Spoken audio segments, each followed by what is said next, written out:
वर्णन आता है कि हम जब इस मानव देह में अथवा 84 लाख योनियों में जब बार बार घूमते हैं, भटकते हैं, उस समय हमारा जो स्थूल शरीर है, 2 प्रकार के शरीर होते हैं, एक स्थूल शरीर और एक सूक्ष्म शरीर। स्थूल शरीर वह शरीर होता है जो 5 महाभूतों से निर्मित होता है, और सूक्ष्म शरीर वह होता है जो दिखता नहीं है, अदृश्य होता है, लेकिन वह भी शरीर है। तो वह क्या है? तो वर्णन है मन, बुद्धि, चित्त, अहंकार, ये सूक्ष्म शरीर है। अब यह जो स्थूल और सूक्ष्म शरीर है, यह आत्मा के ऊपर आवरण है, जैसा कि भगवान कृष्ण भगवद गीता में कहते हैं, वासांसि जीर्णानि यथा विहाय नवानि गृह्णाति नरोपराणि तथा शरीराणि विहाय जीर्णान्यन्यानि संयाति नवानि देहि। तो यह शरीर किस प्रकार है? जिस प्रकार हम वस्त्र धारण करते हैं, अब ठंड के समय हम 2 वस्त्र धारण करते हैं, अंदर जो वस्त्र पहनते हैं वो, और उसके ऊपर हम स्वेटर इत्यादि ऊपर पहनते हैं। इसी प्रकार से इस आत्मा के ऊपर 2 वस्त्र रूपी आवरण है। ये क्या क्या है? एक तो है सूक्ष्म शरीर जो मन, बुद्धि, अहंकार से बना है, और दूसरा है स्थूल शरीर जो कि 5 महाभूतों से निर्मित है। तो इस प्रकार से ये 2 शरीर है। अब स्थूल शरीर तो अग्नि में जलकर भस्म हो जाता है, लेकिन जो मन है ये बदलता नहीं है।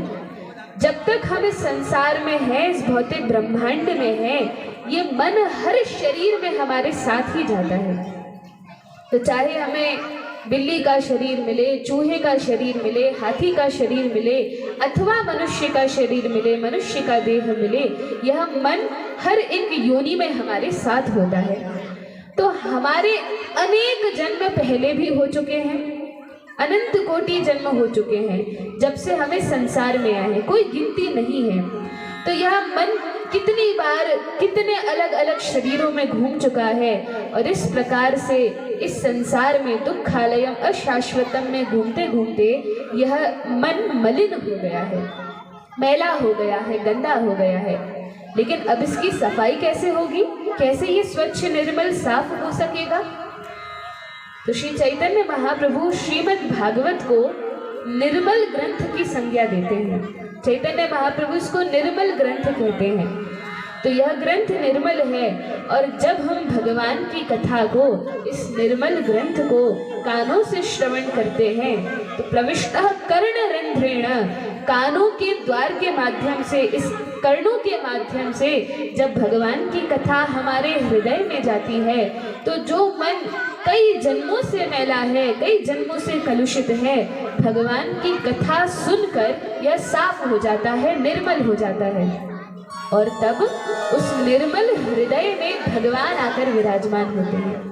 क्योंकि यदि मन अथवा हृदय, अंतःकरण, चित्त जब तक निर्मल नहीं है, तब तक भगवान इसमें आते नहीं। तो पहले इसको निर्मल करना पड़ेगा, कानों के माध्यम से श्रवण करना पड़ेगा, तब यह चित्त जब साफ होगा, तब भगवान इसमें प्रवेश करेंगे। श्रवण का तो बहुत महात्म्य है। श्री प्रहलाद महाराज भी इस श्रवण की विधि बताते हैं। तो सुनना कैसे चाहिए? कहा सुनने की 3 विधि है, जैसा कि कल वर्णन किया था। कैसे सुनना चाहिए? अब यदि मैं बोल रही हूँ तो आप सुन तो रहे हैं, लेकिन मान लीजिए कि जो भाषा मैं बोल रही हूँ वो आपको न आए। कोई बाहर का व्यक्ति आकर कथा पांडाल में बैठ जाए तो वो सुनेगा तो, लेकिन वो समझ नहीं पाएगा, तो उसको श्रवण का पूरा लाभ प्राप्त नहीं होगा। तो पहला तो है कानों से सुनना, दूसरा है हृदय से उस बात को समझना, मन से समझना, और फिर तीसरा है अपने जीवन में उतारना। तो पहले हम कथा श्रवण करें, समझें कहा क्या जा रहा है, और उसके बाद हम जब समझें तो प्रयास करें कि इस कथा को हम अपने जीवन में भी उतारें, तब श्रवण का संपूर्ण लाभ प्राप्त होता है। अथवा यदि हमने एक कान से सुना और दूसरे से निकाल दिया तो फिर कैसे हमें इस श्रवण का लाभ प्राप्त होगा? इसलिए जो भी विषय हम सुनते हैं पहले तो ध्यान पूर्वक सुनना चाहिए और फिर प्रयास करना चाहिए कि इसको हम अपने जीवन में उतारें।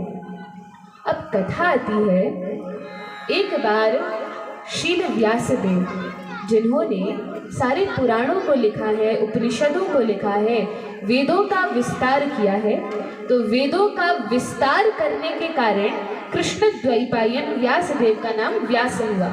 वैसे उनका नाम कृष्ण द्वैपायन है, क्योंकि वे सांवले रंग के हैं इसलिए कृष्ण नाम है, और क्योंकि द्वीप में उनका प्राकट्य हुआ है इसलिए द्वैपायन यह नाम है। तो कृष्ण द्वैपायन जब उन्होंने वेदों का विस्तार किया, वेदों का विस्तार क्या है? कुछ लोग कहते हैं वेद व्यास जी ने वेदों को लिखा है, लेकिन वेद तो अपौरुषेय है, वेदों को किसी ने लिखा नहीं है, वे तो भगवान की श्वास से प्रकट हैं, साक्षात भगवान है। तो पहले एक वेद था, तब वेद व्यास जी ने सोचा कि यह एक वेद है लेकिन इतनी क्लिष्ट भाषा है, इतना कठिन है, कोई इसे समझ नहीं पाएगा। तब वेद व्यास जी ने इस एक वेद को 4 में विभक्त किया, ऋग्वेद, सामवेद, यजुर्वेद और अथर्ववेद, और यह विस्तार करने के कारण उनका नाम व्यास हुआ, वेद व्यास हुआ। वेद व्यास जी ने वेदों का तो विस्तार किया, इसके बाद चिंतन किया, विचार किया कि मैंने वेदों का विस्तार तो किया है, अपने अलग अलग शिष्यों को, जैमिनी, वैशंपायन, पैल इत्यादि ऋषियों को एक एक वेद का आचार्य बनाकर इनका प्रचार करने के लिए भी भेजा। लेकिन वेद व्यास जी ने देखा कि भाषा इतनी क्लिष्ट है, विषय इतना कठिन है कि सामान्य जनता तो इसे समझ ही नहीं पाएगी, और फिर वेद पढ़ने का अधिकार केवल ब्राह्मणों को है, द्विजों को है। कौन से ब्राह्मण? जो इस योग्य हैं कि वेदों को पढ़ पाए, जिनका यज्ञोपवीत हुआ है, जिनके संस्कार संपन्न हुए हैं, वे ब्राह्मण ही केवल वेदों को पढ़ सकते हैं। लेकिन बाकी वर्ण के जो लोग हैं, जो स्त्रियां हैं, बालक हैं, इन सभी का कल्याण कैसे होगा? तब वेद व्यास जी ने वेदों का जो सार है उसको पुराणों में लिख दिया, वेदों का सार पुराणों में लिख दिया, और फिर बहुत सारे पहले 17 पुराण लिखे, 108 उपनिषद लिखे। लेकिन इतना सब कुछ लिख कर भी वेद व्यास जी अपने हृदय में संतुष्ट नहीं थे। आप कहेंगे संतुष्ट क्यों नहीं थे? इतना बड़ा साहित्य, हम यदि अपना पूरा जीवन भी इन वेद शास्त्रों को पढ़ने बैठे तो यह एक जीवन भी कम पड़ जाएगा। लेकिन वेद व्यास जी ने इतना लिख दिया और वे संतुष्ट ही नहीं हुए। अब वेद व्यास जी ने मन में विचार किया क्या लिखा जाए।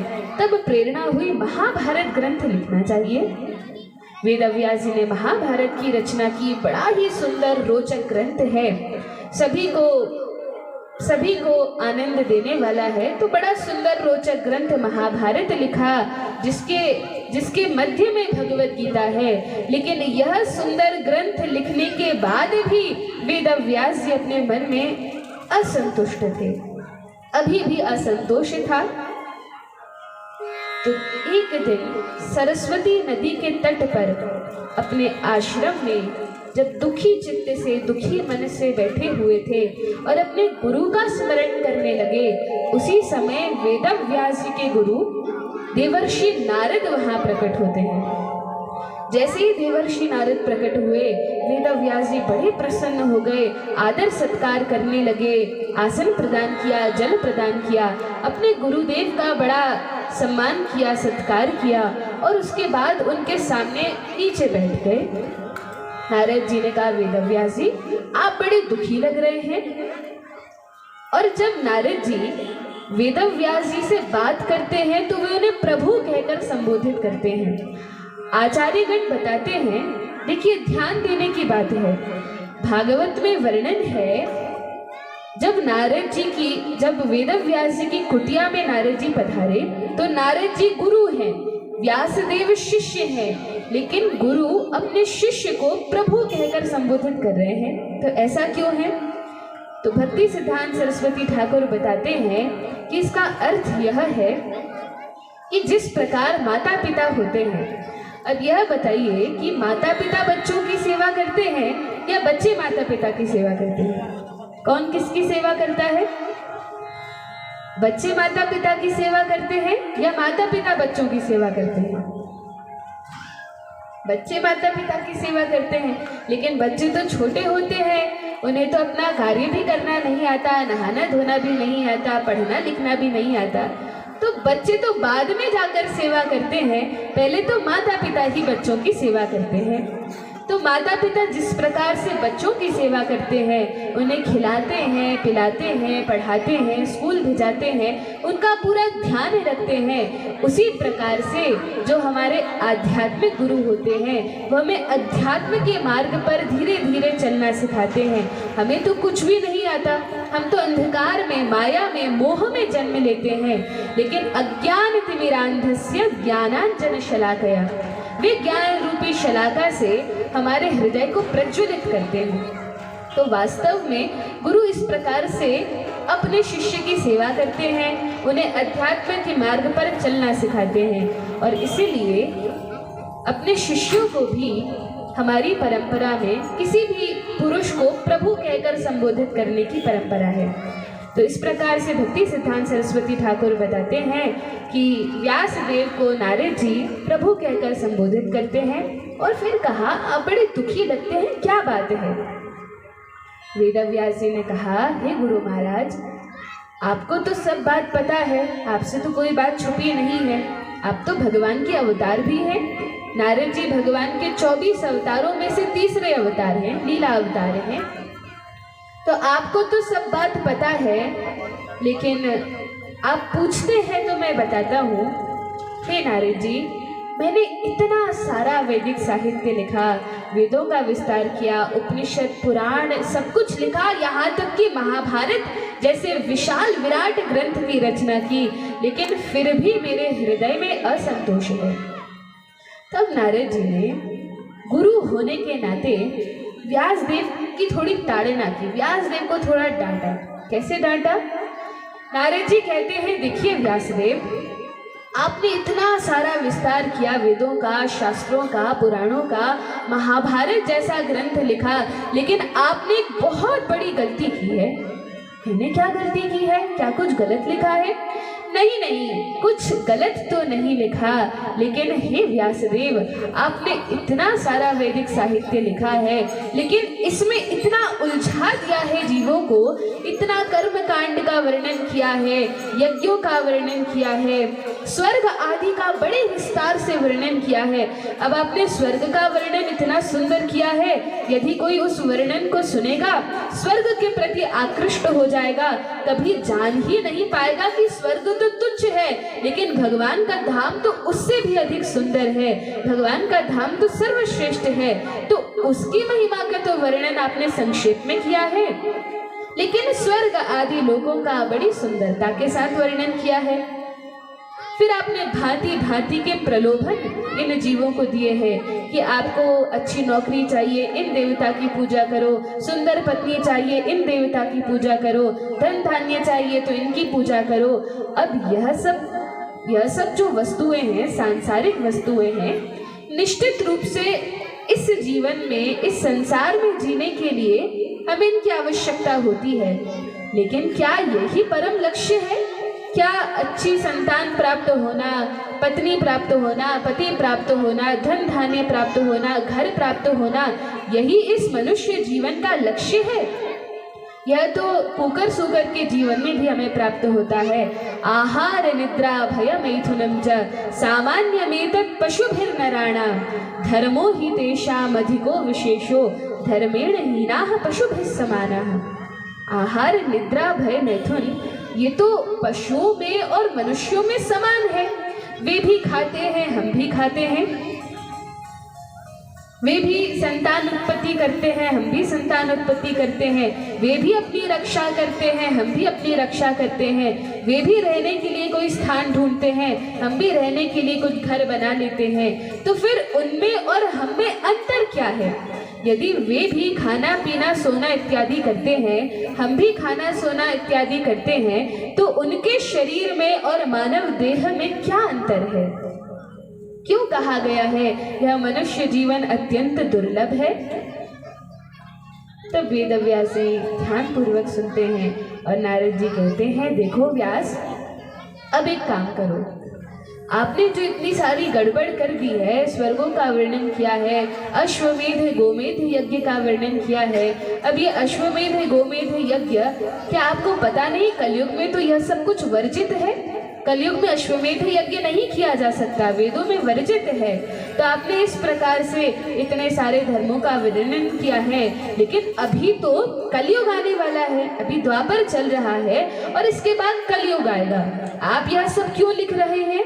कलयुग के जीवों के कल्याण के लिए लिख रहे हैं, लेकिन इस कलयुग में जो सब मना है वही आप लिख देंगे तो लोग तो पथभ्रष्ट हो जाएंगे। इस प्रकार से आपको नहीं लिखना है। अच्छा, फिर क्या लिखें?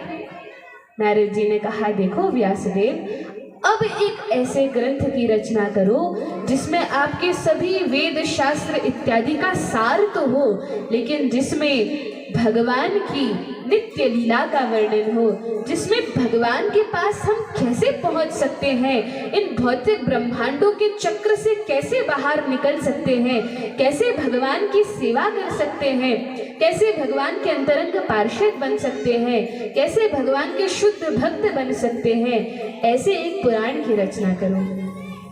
वेदव्यास जी ने कहा, आपकी बात तो बहुत सुंदर है, लेकिन मैं यह ग्रंथ लिखूंगा कैसे? नारद जी ने कहा, देखो व्यास, चिंता मत करो, केवल अपने मन में संकल्प करो, मेरी बात को धारण करो और इस प्रकार से तुम समाधि लगाकर बैठो। तो नारद जी ने कहा, समाधि लगाकर बैठो। व्यासदेव ने कहा, जो आज्ञा गुरु महाराज, जो आज्ञा गुरुदेव। और तब नारद जी व्यासदेव से थोड़े प्रसन्न हो गए। व्यासदेव ने उनका कहना माना, उनकी बात मानी और व्यासदेव के इस स्वभाव को देखकर नारद जी बड़े प्रसन्न हुए। और जब कोई गुरु अपने शिष्य पर प्रसन्न होते हैं तो वे उन्हें अपने जीवन का अनुभव बताते हैं, वे अपने जीवन के विषय में बताते हैं। देखो, हमने ये किया, इस प्रकार से हमारी भक्ति में प्रगति हुई है, इस प्रकार से इस मार्ग पर चलना चाहिए, क्या क्या अड़चने आ सकती हैं, इन सब के विषय में गुरु अपने शिष्य के साथ चर्चा करते हैं। अब श्रील नारद मुनि बताते हैं, हे व्यासदेव, मैं तुम पर प्रसन्न हूँ और तुम्हें अपने पिछले 3 जन्मों का अनुभव सुनाने जा रहा हूँ। नारद जी ने कहा, व्यासदेव, मैं अपने पिछले के पिछले जन्म में एक स्वर्ग का गंधर्व था। गंधर्व कौन होते हैं? स्वर्ग में जो गायक होते हैं, जो गाने वाले होते हैं, जो बहुत मधुर गाते हैं, तो उन देवताओं की एक श्रेणी को गंधर्व कहा जाता है। स्वर्ग में रहते हैं, इंद्र आदि देवताओं की प्रसन्नता के लिए नित्य गायन में लगे रहते हैं, तो वे गंधर्व कहलाते हैं।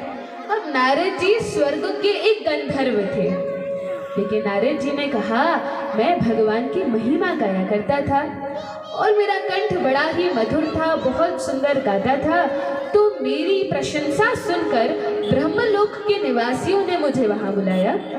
नारद जी बहुत सुंदर गाते थे, ब्रह्मलोक के निवासियों ने सुना, ब्रह्मा जी ने सुना कि गंधर्व है, बहुत सुंदर गाता है, तो उन्हें ब्रह्मलोक में निमंत्रण पहुंचा कि आप वहां आइए और भगवान की कुछ महिमा का गान कीजिए। अब ये गंधर्व अच्छे से तैयारी करके अपनी टीम के साथ जाते हैं ब्रह्मलोक में, और ब्रह्मलोक में जाकर बहुत भगवान की महिमा का गान करते हैं, सुंदर सुंदर भजन गाते हैं, भगवान की महिमा गाते हैं, गुणगान करते हैं। लेकिन जब वे ब्रह्मलोक पहुंचे तो ब्रह्मलोक कहाँ है? इस भौतिक ब्रह्मांड का जो सबसे ऊपर का लोक है वह ब्रह्मलोक है। इस भौतिक ब्रह्मांड में 14 भुवन है, 14 लोक है। यह जो पृथ्वी लोक है जिस पर हम लोग रहते हैं, यह मध्य का लोक है। इसके ऊपर भुवर लोक है, उसके ऊपर स्वर्ग लोक है और सबसे ऊपर ब्रह्म लोक है, जहाँ ब्रह्मा जी का निवास है, जहाँ ब्रह्मा जी के साथ और भी ऋषि मुनि संत महात्मा रहते हैं। अब इन्हें तो आदत पड़ी थी इंद्र के ऐश्वर्य का गान करने की, अप्सराओं की सुंदरता का गान करने की, लेकिन किस लिए नहीं बुलाया गया था कि भगवान की महिमा का गान करना है। लेकिन जब नारद जी ब्रह्मलोक पहुंचे, वहां की अप्सराओं को देखा तो वे तो स्वर्ग की अप्सराओं से लाखों करोड़ों गुना सुंदर थी। उन्हें देखकर नारद जी मोहित हो गए और भगवान की महिमा का गान छोड़कर वे उन अप्सराओं की सुंदरता का वर्णन करने लगे। और यह देखकर जितने ऋषिगण वहां उपस्थित थे वे श्राप देने लगे कि हे गंधर्व, तुम्हें यहाँ बुलाया गया है भगवान की महिमा का गान करने के लिए और तुम इन अप्सराओं की महिमा का गान कर रहे हो। तुम ब्रह्मलोक में रहने के लायक नहीं हो। जाओ, जाकर मृत्यु लोक में, भूलोक में जाकर दासी पुत्र हो जाओ। इस प्रकार से श्राप दे दिया। जब इस प्रकार से श्राप दिया गया, नारद जी बड़े दुखी हुए। तुरंत अब देखिए, नारद जी के इस चरित्र से हमें शिक्षा मिलती है, यदि हमसे कोई अपराध बन जाए, यदि हम वैष्णवों का, भक्तों का, संतों का कोई अपराध कर भी दें तो तुरंत क्षमा मांग लेनी चाहिए। क्षमा मांगने से क्या होगा कि संतों में इतना सामर्थ्य है, यदि वे श्राप वापस भी न ले तो कम से कम कोई ऐसा वरदान देंगे प्रसन्न होकर कि वह श्राप वरदान के रूप में परिणत हो जाएगा। अब नारद जी ने क्षमा मांगी तो कहा, चिंता मत करो, तुम्हें पृथ्वी पर सत्संग मिलेगा। और नारद जी का जन्म हुआ दासी पुत्र के रूप में। लेकिन संतों के आशीर्वाद से जिस घर में दासी पुत्र के रूप में नारद जी का जन्म हुआ तो उनकी माता ब्राह्मणों की सेवा किया करती थी और वे ब्राह्मण बड़े ही धर्मात्मा थे। उनके घर नित्य निरंतर वैष्णवों का आगमन हुआ करता था। अब एक बार चातुर्मास का समय था। उन ब्राह्मण के घर बहुत सारे संत आते हैं, वैष्णव आते हैं, भक्ति वेदांत आते हैं। ब्राह्मण उन सभी का स्वागत करते थे और ये दासी उनकी सेवा किया करती थी। अब दासी पुत्र होने के नाते ये भी उनकी सेवा करते थे। छोटे से बालक थे, 4-5 वर्ष के। वे संत जब सत्संग किया करते तो नारद जी दासी पुत्र के रूप में सबसे पीछे जाकर बैठ जाते और भगवान की कथा को सुना करते। और तब ये ऋषिगण प्रसन्न होकर उन्हें अपने समीप बुलाते, पास बुलाते, पुत्र इधर आकर बैठो, और बड़ी कृपा करते, बहुत आशीर्वाद देते। नारद जी ने कहा, मैं बालक था, मैं छोटा बच्चा था, लेकिन मुझ में चंचलता नहीं थी। देखिए, नारद जी बता रहे हैं कि भगवान के मार्ग में आगे बढ़ना हो तो किस प्रकार का स्वभाव होना चाहिए। नारद जी कहते हैं, मैं बालक था लेकिन मेरे हृदय में चंचलता नहीं थी। मैं शांत था, दांत था, भगवान की कथा को ध्यान से सुना करता था और अपने जीवन में, आचरण में उसको उतारा करता था। नारद जी ने कहा, मेरा परम कल्याण उन संतों के जूठन खाने से हुआ।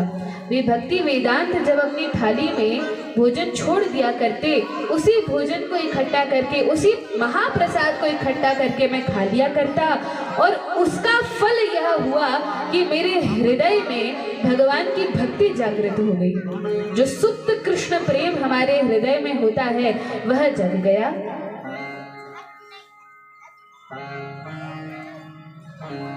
भगवान श्री कृष्ण भगवत गीता में कहते हैं, अभी नारद जी कह रहे हैं कि उच्छिष्ट लेने से, जूठा लेने से, संतों के जूठन खाने से नारद जी का कल्याण हो गया, नारद जी के हृदय में कृष्ण प्रेम प्रकट हो गया। लेकिन भगवान श्री कृष्ण भगवत गीता के 17वें अध्याय के 10वें श्लोक में कहते हैं, यात यामम गतरसम पूति पर्युषितम चयत उच्छिष्टम अपि चामेध्यम भोजनम तामस प्रियम। भगवान बताते हैं भोजन भी 3 गुणों में होता है, सतोगुण, रजोगुण और तमोगुण। यदि तमोगुण का भोजन करेंगे तो तमोगुण में रहेंगे, आसुरी स्वभाव रहेगा, आलस आएगा, नींद आएगी और इस प्रकार से पशु तुल्य जीवन हो जाएगा। तो उसमें भगवान वर्णन करते हैं यात यामम गतरसम, अर्थात भगवान कहते हैं बासा भोजन या फिर सड़ा गला भोजन या ऐसा भोजन जिसमें से दुर्गंध आ रही हो, या फिर उच्छिष्ट जूठा भोजन, इस प्रकार का भोजन कभी भी ग्रहण नहीं करना चाहिए क्योंकि यह तामसी होता है। चाहे किसी का झूठा हो, पति का हो, पत्नी का हो, बच्चों का हो, किसी का झूठा नहीं खाना चाहिए, ऐसा भगवान श्री कृष्ण आदेश करते हैं भगवत गीता में। किसी का भी उच्छिष्ट जूठा नहीं लेना चाहिए। लेकिन आप कहेंगे नारद जी का कल्याण तो भक्ति वेदांतों के जूठन खाने से हो गया, तब संत गण आचार्य गण बताते हैं वैसे तो किसी भी परिस्थिति में किसी का भी झूठा नहीं लेना चाहिए और न किसी को अपना झूठा किसी को देना चाहिए, लेकिन जो परम भागवत भगवान के भक्त होते हैं उनका यदि हम झूठा खाएं, और वह भी इस भाव से नहीं कि ठीक है दिखावे के लिए खा रहे हैं झूठा भोजन, नहीं, जब मन में पूरा श्रद्धा विश्वास हो कि ये भगवान के परम शुद्ध भक्त हैं, उनमें हमारा विश्वास हो, संपूर्ण श्रद्धा हो, तब उनकी आज्ञा लेकर उनकी अनुमति से उनका उच्छिष्ट लिया जा सकता है। और फिर होता क्या है, जब ऐसे परम महाभागवतों का उच्छिष्ट हम लेते हैं तो हमारे हृदय में भी जिस प्रकार उनके हृदय में कृष्ण प्रेम प्रवाहित होता है, उसी प्रकार से वह प्रेम हमारे हृदय में भी आ जाता है। तो नारद जी उच्छिष्ट ले लेकर परम भागवत भक्त बन गए। नारद जी ने कहा, इतनी भक्ति मेरे हृदय में उमड़ने लगी, इतना आनंद मुझे भक्ति में आने लगा, सत्संग में आने लगा। मैं तो छोटा बालक था, इतना कोई संसार का ज्ञान नहीं था, लेकिन भगवान की कथा सुनते सुनते, कीर्तन में नाचते नाचते और उच्छिष्ट ले लेकर मेरा कल्याण हो गया। चतुर्मास का समय बीता, वे भक्ति वेदांत जाने लगे।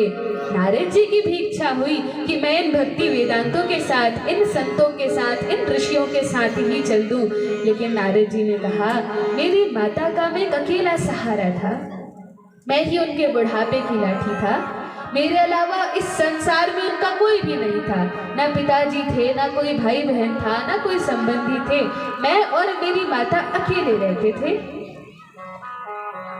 तब नारद जी ने कहा कि माता के रोकने पर मुझे रुकना पड़ा, वे संत तो चले गए, लेकिन भगवान की परम कृपावश एक दिन जब नारद जी की माता गौ माता का दोहन करने गई, रात्रि का समय था, एक सांप ने आके नारद जी की माता को डस लिया और वही उनकी सर्पदंशन से मृत्यु हो गई। नारद जी आते हैं, देखा माता की मृत्यु हो गई। नारद जी छोटे बालक थे, यदि और कोई बालक होता, और कोई तो था नहीं, पिता हो, भाई बहन कोई भी नहीं था, केवल एक माता थी और वह भी चली गई। नारद जी लेकिन रोए नहीं, छोटे बालक थे लेकिन रोते नहीं हैं, अपने मन में दुखी नहीं होते, पश्चाताप नहीं करते। क्यों? क्योंकि भगवान की कथा सुनने से शोक, मोह और भय ये तीनों चले जाते हैं। अतीत में जो हुआ है उसका पश्चाताप, उसका शोक नहीं रहता, वर्तमान का मोह नहीं रहता, अरे आगे क्या होगा, ये चला गया तो क्या होगा, कैसे मेरा काम बनेगा, तो वर्तमान का मोह नहीं रहता और आने वाले समय भविष्य का भय नहीं होता। कैसे क्या होगा, कैसे जीवन यापन करेंगे, कैसे धन आएगा, कोई चिंता नहीं होती, क्योंकि भगवान की कथा से शोक, मोह, भय तीनों चले जाते हैं। अब नारद जी का हृदय तो भगवान की भक्ति में लग गया था। नारद जी ने मन ही मन विचार किया, भगवान जो भी करते हैं अपने भक्त के कल्याण के लिए करते हैं, अपने भक्त के अच्छे के लिए ही करते हैं। ठीक है, भगवान की जैसी परम इच्छा। नारद जी ने कहा, अच्छा ही है, मेरी तो इच्छा थी कि मैं भक्ति वेदांतों के साथ ही चला जाता, लेकिन माता ने नहीं जाने दिया। अब मैं जाकर एकांत में किसी सतो गुण के स्थान में बैठकर भगवान का भजन करूंगा। अब सतो गुण का स्थान क्या है? तो जंगल, क्योंकि एकांत रहता है, जंगल को सतो गुण का स्थान माना जाता है। शहर, नगर आदि ग्रामों को रजोगुण का स्थान माना जाता है, और जो अच्छी जगह, अच्छे स्थान नहीं होते, मंदिरालय आदि होते हैं, वे सब तमोगुण के स्थान हैं। तो इस प्रकार से अलग अलग गुणों में स्थान भी होते हैं। नारद जी ने सोचा, सतोगुण में स्थित होने के लिए मैं सतोगुण के स्थान में जाकर भगवान का भजन करूंगा। अब नारद जी संपूर्ण शहरों से, गांव से निकलते हुए जाते हैं। छोटे बालक हैं लेकिन कोई भय नहीं है। अब वन में प्रवेश करते हैं, बहुत सारे खूंखार जानवर थे, बहुत सारे पशु पक्षी थे, लेकिन नारद जी को किसी का भय नहीं था, ना तो शेर का, ना चीते का, किसी का भी भय नहीं था। नारद जी तो पूर्ण रूप से निर्भय होकर वन में एक पेड़ के नीचे बैठ जाते हैं। वर्णन है, नारद जी पास ही में एक नदी थी, स्नान किया, तिलक चंदन इत्यादि किया, संध्या वंदन किया और जैसे ही मंत्र जप करके ध्यान लगाकर बैठते हैं, थोड़े ही समय ध्यान लगाया था कि नारद जी को हृदय में भगवान का दर्शन हो गया। अब यह पहली बार था कि नारद जी को भगवान का दर्शन हुआ। जैसे ही हृदय में भगवान दिखे, नारद जी तो उछल पड़े, कूदने लगे, भगवान के नाम का संकीर्तन करने लगे, बड़े प्रसन्न हो गए। बड़े उत्साह के साथ, उल्लास के साथ भगवान के नाम का संकीर्तन करते हैं। इस प्रकार से नारद जी बहुत प्रसन्न हुए। लेकिन कुछ ही समय में जैसे ही नारद जी कीर्तन करने लगे, उछलने, नाचने, कूदने लगे, वह दर्शन जो हृदय में हो रहे थे वे बंद हो गए। नारद जी बड़े घबराए, बड़ा आश्चर्य हुआ। अरे, अभी इतने सुंदर दर्शन हो रहे थे, ये इतनी सुंदर छवि को मैंने देखा, कहाँ ये भगवान विलुप्त हो गए। फिर से नहाया, फिर से संध्या वंदन किया, तिलक चंदन किया, फिर मंत्र जाप करके जैसे ही बैठते हैं ध्यान लगाने के लिए, बार बार ध्यान लगाते हैं, लेकिन फिर नारद जी को दर्शन नहीं हुआ। अब नारद जी जब बहुत परेशान हो गए कि दर्शन हो क्यों नहीं रहे, इतना सुंदर भगवान का रूप था, क्या आनंद हो रहा था, नेत्रोत्सव था।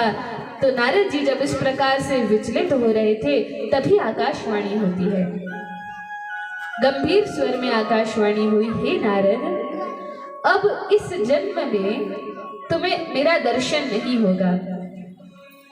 क्यों दर्शन नहीं होगा भगवान? इसलिए नहीं होगा क्योंकि अभी तुम शुद्ध भक्त नहीं बने हो, तुम्हारे हृदय में अभी थोड़ा कल्मश है, थोड़ा कच्चापन है, अभी तुम पूर्ण रूप से पक्व नहीं हुए हो, पके नहीं हो।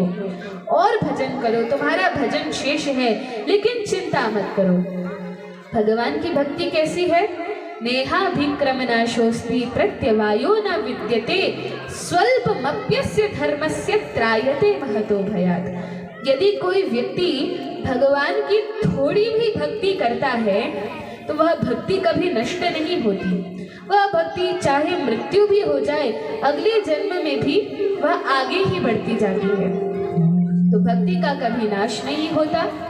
नारद जी उस आकाशवाणी को सुनते हैं। भगवान ने कहा, तुम्हें अब अगले शरीर में मेरा दर्शन होगा, तुम्हें आध्यात्मिक देह प्राप्त होगी। नारद जी अपना जीवन जैसे तैसे व्यतीत करते हैं भगवान के नाम प्रचार में, कथा कीर्तन में, और उसके पश्चात, मृत्यु तत्पश्चात नारद जी को बड़ा ही सुंदर शरीर, बड़ा ही सुंदर देह प्राप्त होता है। और इस बार नारद जी बन गए हैं। अब देवर्षि नारद का रूप प्राप्त हुआ।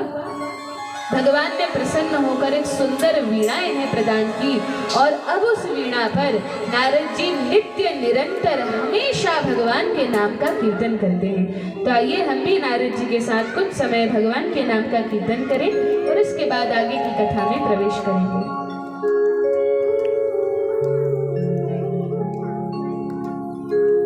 बोले श्री बांके बिहारी लाल की।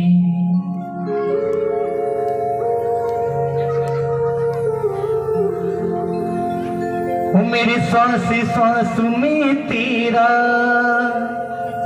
है नाम मुरली वाले,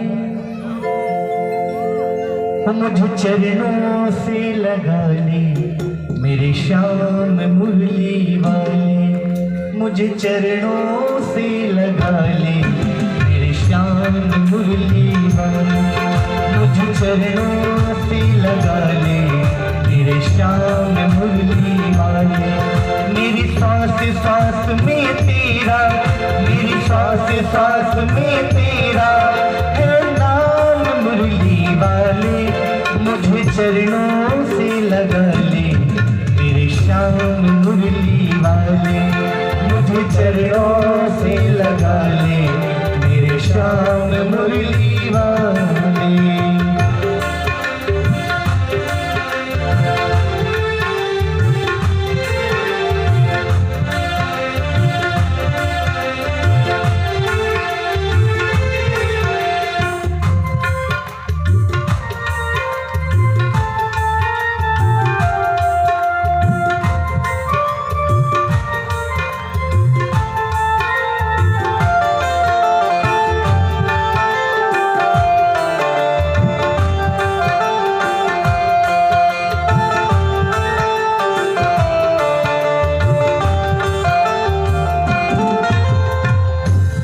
भक्तों की तुमने कान्हा विपदा है तारी, भक्तों की तुमने कान्हा विपदा है तारी। मेरी भी बाह थामो बाकी बिहारी, मेरी भी बाह थामो बाकी बिहारी। बिगड़ बनाए तुमने, हम बिगड़ बनाए तुमने, हर कान मुरली वाले। मुझे चरणों से लगा ले मेरे श्याम मुरली वाले, मुझे चरणों से लगा ले मेरे श्याम मुरली वाले।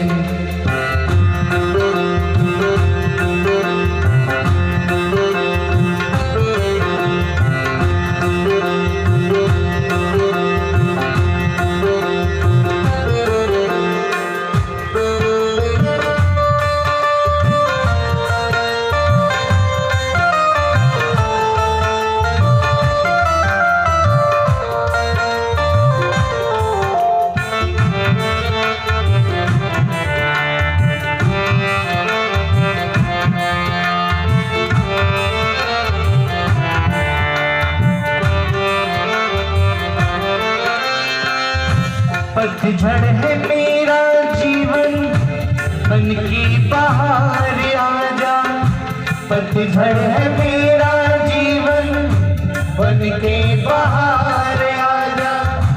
सुन ले पुकार कान्हा बस एक बार आजा, सुन ले पुकार कान्हा बस एक बार आजा।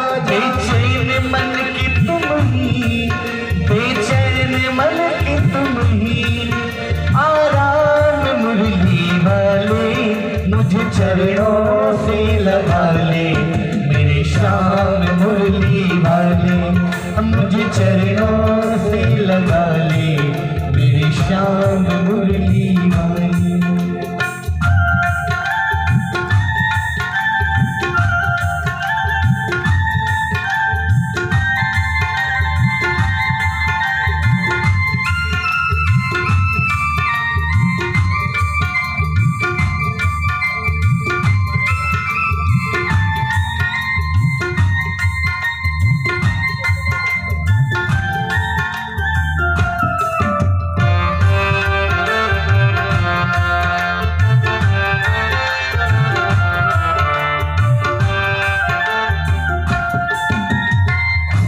तुम हो दया के सागर, जन्मों की मैं हूँ प्यासी।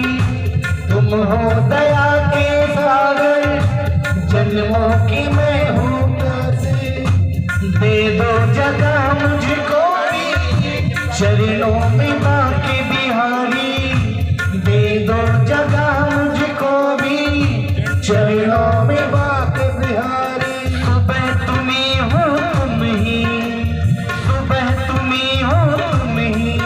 मेरी शान मुरली वाले।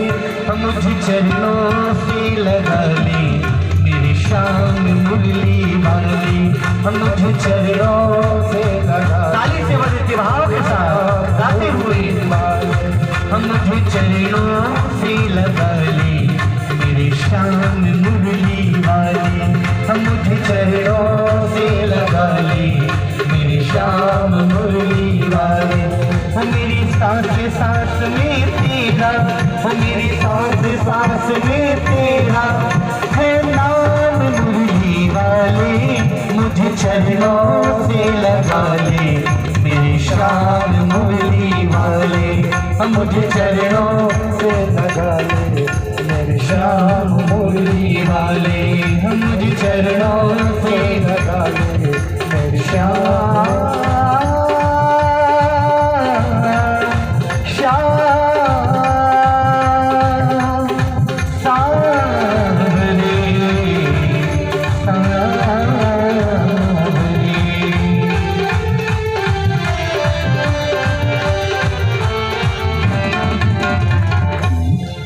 बोलिए शिव वृंदावन बिहारी लाल की जय। हरे कृष्णा कृष्णा कृष्णा कृष्णा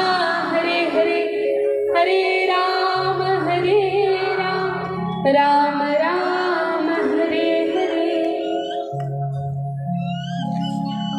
नारद जी को वीणा प्राप्त हुई और उस वीणा को लेकर नारद जी वीणा को झंकृत करते हुए संपूर्ण ब्रह्मांड में भगवान के यश का गान करते हैं। आगे वर्णन है, श्री शुकदेव गोस्वामी जो इस श्रीमद् भागवत ग्रंथ के प्रथम वक्ता हैं, ये वास्तव में कौन है? तो अनेक पुराणों में वर्णन है कि राधा रानी के पास, वृंदा महारानी के पास बहुत सारे तोते हैं। वृंदावन में जब राधा रानी अपनी सखियों के साथ निवास करती हैं तो वहाँ बहुत सारे तोते हैं। और ये तोते करते क्या है? तो तुलसी महारानी वृंदा देवी वे अपने तोतों को भेजती हैं कि जाओ देख कर आओ गोकुल में, वृंदावन में, ब्रज में क्या हो रहा है, भगवान श्री कृष्ण क्या कर रहे हैं। और ये तोते इन सखियों को, व्रजांगनाओं को आकर, राधा रानी को आकर बताते हैं कि भगवान श्री कृष्ण ने ये खाया, वे इस प्रकार से लीलाएं कर रहे हैं और उनकी महिमा का गान भी तोते करते हैं।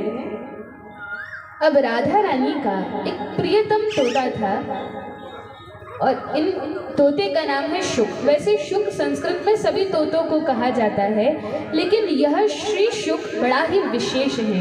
इनका नाम क्या है? श्री शुक, क्योंकि ये राधा रानी के तोते हैं। तो ये श्री शुक हमेशा राधा रानी को कृष्ण कृष्ण नाम सुनाया करते थे। अब इनकी तो आदत पड़ी थी कृष्ण कृष्ण कहने की, क्योंकि राधा रानी को इस कृष्ण नाम से बड़ा आकर्षण होता है, बड़ा सुख, बड़ा आनंद मिलता है।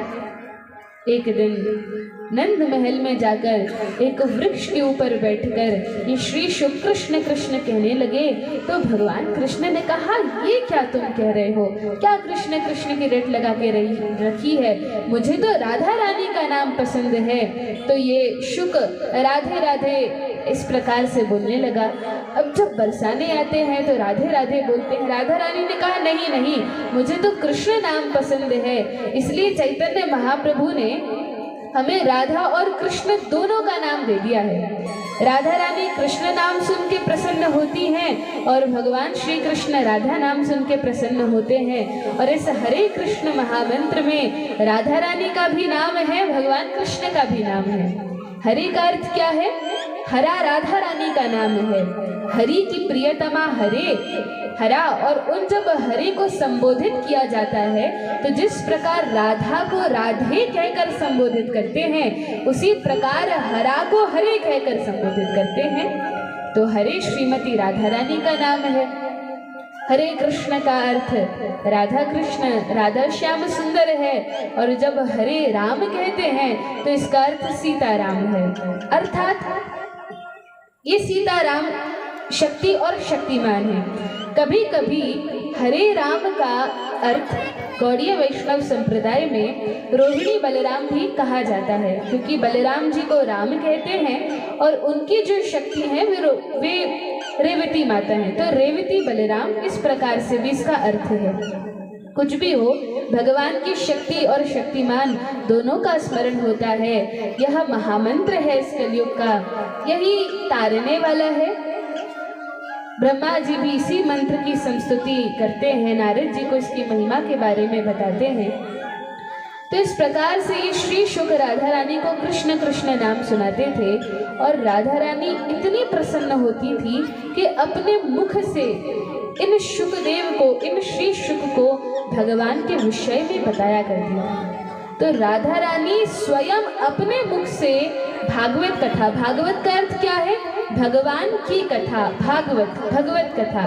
तो भगवान की कथा अपने मुख से इन शुक को सुनाया करती थी और राधा रानी के मुख से सुन सुनकर इनके हृदय में यह कथा उतर आई और यही श्री शुक व्यास देव के पुत्र बनकर इस पृथ्वी पर अवतरित होते हैं। अच्छा, अवतार कैसे लिया? तो वर्णन है, एक बार शंकर जी पार्वती जी को यह कथा सुना रहे थे। बड़ी सुंदर दिव्य कथा है।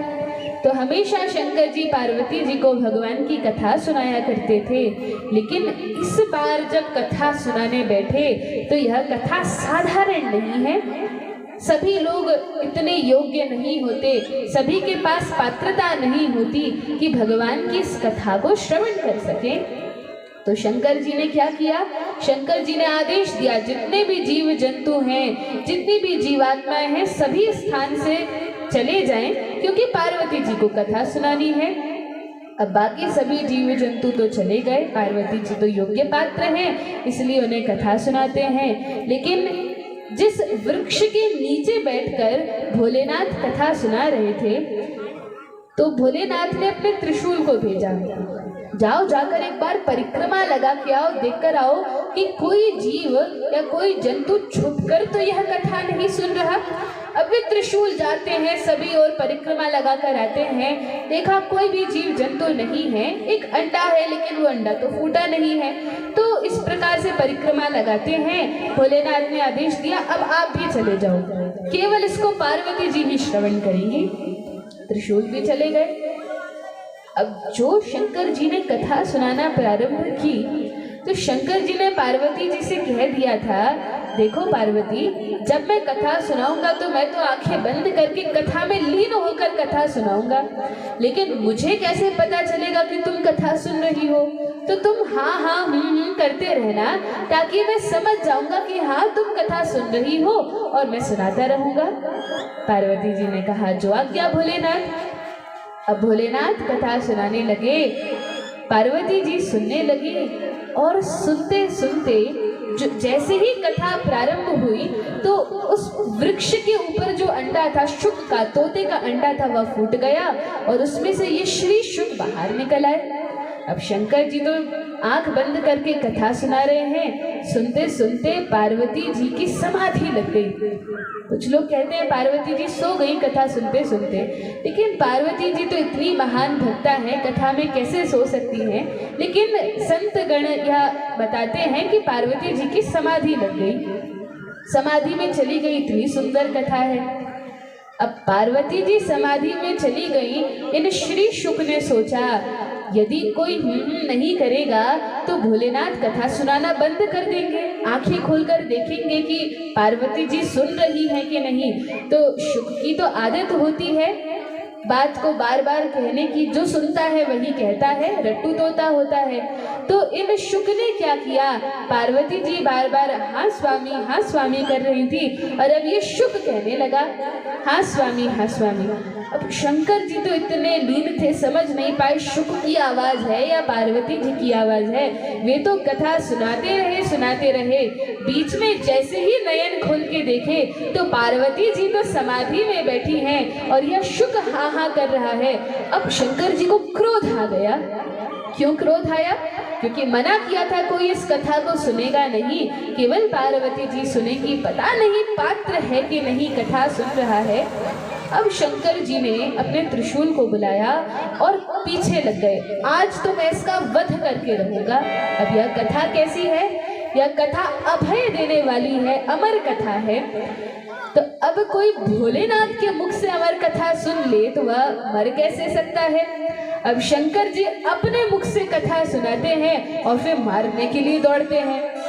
अब ये शुक तीनों ब्रह्मांडों में भ्रमण करते हैं, स्वर्ग आदि लोगों में जाते हैं, देवताओं के पास जाते हैं, अलग अलग स्थान में जाते हैं। लेकिन देवी देवताओं ने तो हाथ खड़े कर दिए, भैया हमारे तो स्वामी देवों के देव तो साक्षात महादेव हैं, वे यदि मारने पर उतारू हो जाए तो कौन रक्षा कर सकता है? हम तो रक्षा नहीं कर सकते। केवल एक ही उपाय है, आप ब्राह्मण की शरण में जाइए। कौन से ब्राह्मण की?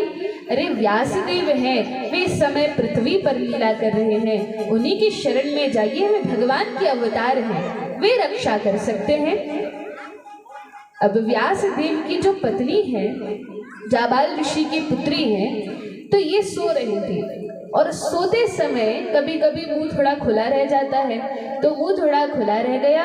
ये श्री शुक उनके मुख में प्रवेश करते हैं, मुख के माध्यम से गर्भ में चले जाते हैं। और अब शंकर जी जब पीछे से आए मारने के लिए, व्यासदेव चरणों में गिर गए। हे भोलेनाथ, इन शुक को क्षमा कर दीजिए, इन्होंने तो मेरी पत्नी के गर्भ में आश्रय ले लिया है। शंकर जी ने कहा कोई बात नहीं, कभी तो निकलेंगे, जैसे ही गर्भ से निकलेंगे मैं तभी इनका वध कर दूंगा। तब व्यासदेव ने कहा, देखिए भोलेनाथ, आप माता पार्वती को क्या सुना रहे थे? भोलेनाथ ने कहा, मैं अमर कथा सुना रहा था। तो व्यासदेव ने कहा, जब आप अमर कथा सुना रहे थे तो आपके मुख से अमर कथा सुनने वाले शुक अब मर कैसे सकते हैं? तो अब ये मर तो नहीं सकते। शंकर जी ने कहा, कोई बात नहीं, मर नहीं सकते तो मैं इन्हें दंड दूंगा, लेकिन इस प्रकार से छोड़ूंगा नहीं। तब व्यासदेव ने कहा, अब आपसे कहे कौन, ठीक है, जैसी आपकी इच्छा वैसा करना, लेकिन पहले निकले तो सही। अब 9 महीने हुए, 1 वर्ष हुआ, 2 वर्ष हुए, 3 वर्ष हुए, शंकर जी के भय से ये शुक निकलने को ही तैयार नहीं, गर्भ में ही रह गए। भगवान श्री कृष्ण भी द्वापर में उस समय लीला कर रहे थे। भगवान श्री कृष्ण द्वारिका से आए, कहा, देखो शुक, इन ब्राह्मण पत्नी को बड़ा कष्ट हो रहा है, कई वर्ष हो गए हैं, अब तो बाहर निकल आओ। शुकदेव जी ने कहा, मुझे भोलेनाथ का भय नहीं है भगवान, लेकिन मुझे इस बात का भय है कि मैं इस ब्रह्मांड में भूलोक में आ गया हूँ, इस पृथ्वी पर मृत्यु लोक में आ गया हूँ। और भगवान, आपने ही तो भगवत गीता में कहा है, दुखालयम अशाश्वतम, यह जगत कैसा है, यह मृत्यु लोक कैसा है, जहाँ दुख ही दुख है और जहाँ आपकी माया बड़ी बलवती है। भगवान, मुझे इस बात का भय है कि यदि मैं बाहर निकलकर आ गया तो तुरंत आपकी माया मुझे झपट लेंगी और मैं संसार के बंधन में बंध जाऊंगा। इसलिए हे नाथ, मैंने अपने इस गर्भ में ही अच्छी व्यवस्था कर ली है, अच्छे से नाम जप, मंगल आरती सब कुछ यहीं पर चल रहा है, मैं बाहर निकलकर नहीं आना चाहता।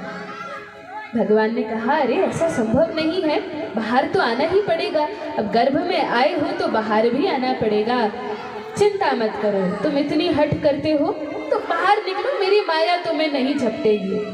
शुकदेव जी ने कहा, भगवान बातें मत बनाइए, मुझे पता है इस संसार में पहले तो जब जीव माता के गर्भ में आता है, भगवान को वचन देता है कि भगवान एक बार मुझे इस गर्भ से, इस गर्भाशय से निकाल दीजिए, निकलते ही आपका भजन करूंगा।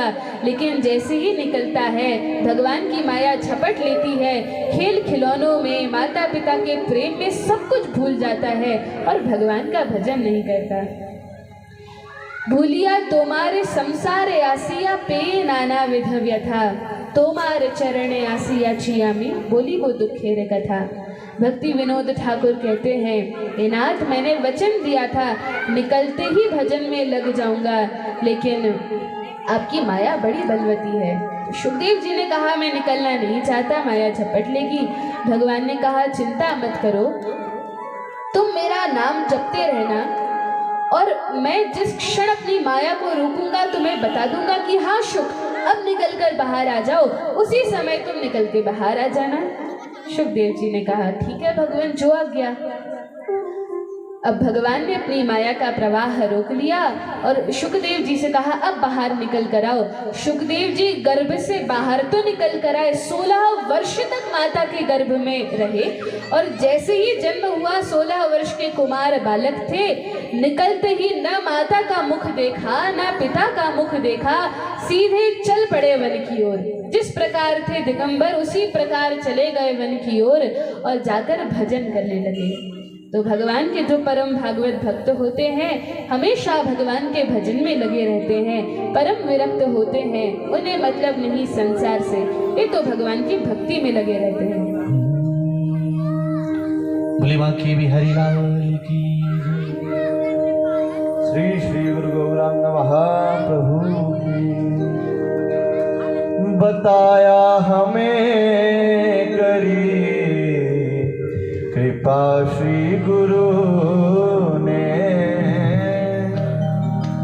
बताया हमें करी कृपा श्री गुरु ने, बताया हमें करी कृपा श्री गुरु ने।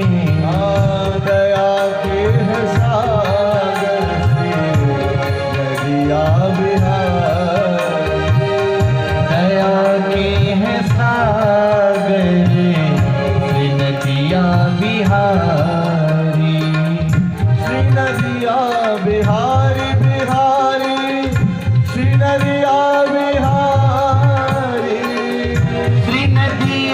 बिहारी बिहारी श्री नदिया बिहारी श्री नदिया बिहारी बिहारी श्री नदिया बिहारी श्री नदिया बिहारी बिहारी श्री नदिया बिहारी बताया हमें करी कृपा श्री गुरु ने बता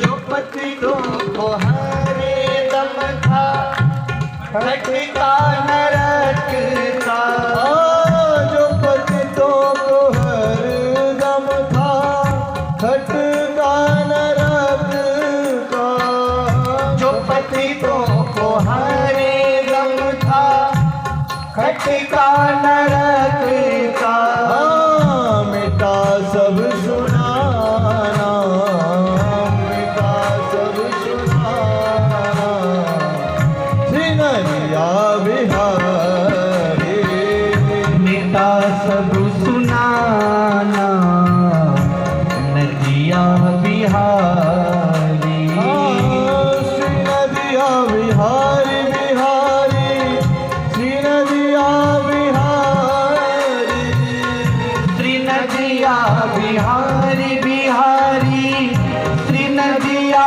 बिहारी दया के हैं सागर से नदिया बिहारी दया के हैं सागर श्री नदिया बिहारी है करुणा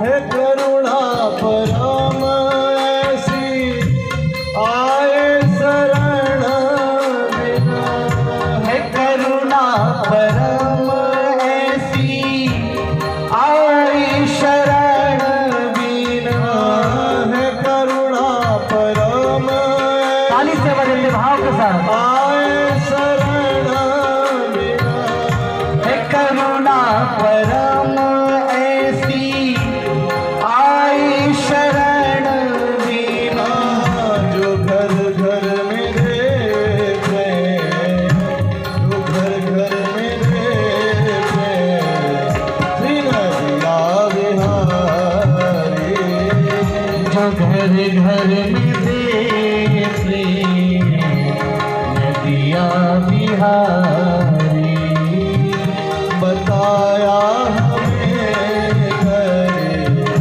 पिता श्री गुरु ने बताया हमें करी कृपा श्री गुरु ने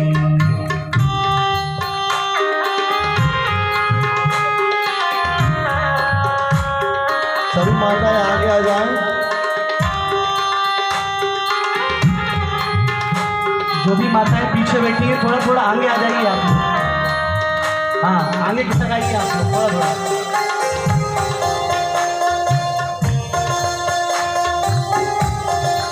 श्री राधे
बताया हमें तेरी कृपा सद्गुरु